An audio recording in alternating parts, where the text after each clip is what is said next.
अस्सलाम वालेकुम दोस्तों, स्टोरीज़ देखने वालों को खुश आमदीद। आज की हमारी वीडियो सलातो तस्बीह की फ़जीलत और तरीक़ा के बारे में है।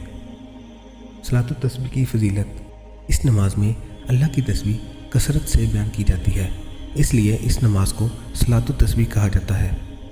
ये नमाज हुज़ूर सल्लल्लाहु अलैहि वसल्लम ने अपने चचा हज़रत अब्बास रज़ियल्लाहु अन्हु को तालीम फरमाई थी और फरमाया था कि अगर हर रोज़ इसे पढ़ने की ताकत हो तो हर रोज़ पढ़ें, अगर ऐसा ना कर सकें तो हर जुमा को एक बार पढ़ें, हर जुमा ना पढ़ सकें तो हर महीना में एक बार पढ़ें, अगर हर महीना में ना पढ़ सकें तो साल में एक बार पढ़ें, अगर साल में कभी ना पढ़ सकें तो पूरी ज़िंदगी में एक बार ज़रूर पढ़ें।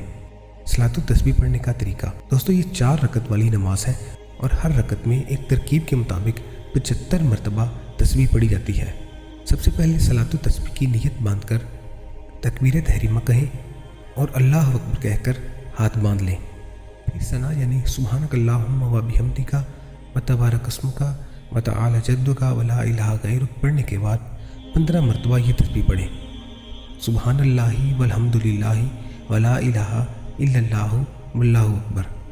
फिर ताउस और तस्मिया और सूरह फातिहा और कोई सूरत मिलाएं और रुकू में जाने से पहले 10 मरतबा ये तस्बीह पढ़ें। सुब्हानल्लाहि वल्हम्दुलिल्लाहि व ला इलाहा इल्लल्लाहु वल्लाहु अकबर। तस्बीह पढ़ने के बाद तकबीर कहकर रुकू में चले जाएं। रुकू में जाकर सुब्हान रब्बियल अज़ीम 3 मरतबा पढ़ें। फिर 10 मरतबा ये तस्बीह पढ़ें। सुब्हानल्लाहि वल्हम्दुलिल्लाहि व ला इलाहा इल्लल्लाहु वल्लाहु अकबर। रुकू से खड़े होकर समी अल्लाहु लिमन हमीदा और रब्बना लकल हम्द पढ़ें। फिर 10 मरतबा ये तस्बीह पढ़ें। सुब्हानल्लाहि वल्हम्दुलिल्लाहि व ला इलाहा इल्लल्लाहु वल्लाहु अकबर। तस्बीह पढ़ने के बाद सजदा में जाने के लिए तकबीर कहें और सजदा में चले जाएं।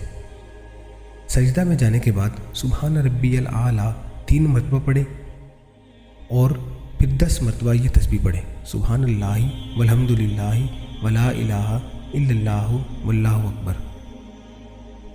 फिर अल्लाह अकबर कहकर 2 सजदों के दरमियान जलसे में बैठ जाएं और 10 मरतबा ये तस्बीह पढ़ें। सुब्हानल्लाहि वल्हम्दुलिल्लाहि व ला इलाहा इल्लल्लाहु वल्लाहु अकबर। फिर दूसरे सजदे में जाने के लिए अल्लाह अकबर कहें और सजदे में जाकर सुब्हान रब्बियल आला 3 मरतबा पढ़ें और 10 मरतबा ये तस्बीह पढ़ें। सुब्हानल्लाहि वल्हम्दुलिल्लाहि व ला इलाहा इल्लल्लाहु वल्लाहु अकबर। तस्बीह पढ़ने के बाद तकबीर कहकर वापस क़याम की हालत में चले जाएं और सूरह फातिहा से पहले 15 मरतबा ये तस्बीह पढ़ें। सुब्हानल्लाहि वल्हम्दुलिल्लाहि व ला इलाहा इल्लल्लाहु वल्लाहु अकबर। और बकिया रखते इसी तरतीब के साथ मुकम्मल करें। दोस्तों, इस नमाज की फ़जीलत में बयान किया जाता है कि इस नमाज के पढ़ने से इंसान के सगीरा और कबीरा गुनाह अल्लाह ताला माफ़ फरमा देता है। दोस्तों, इस नमाज को मकरूह वक्त के अलावा किसी भी वक्त पढ़ा जा सकता है।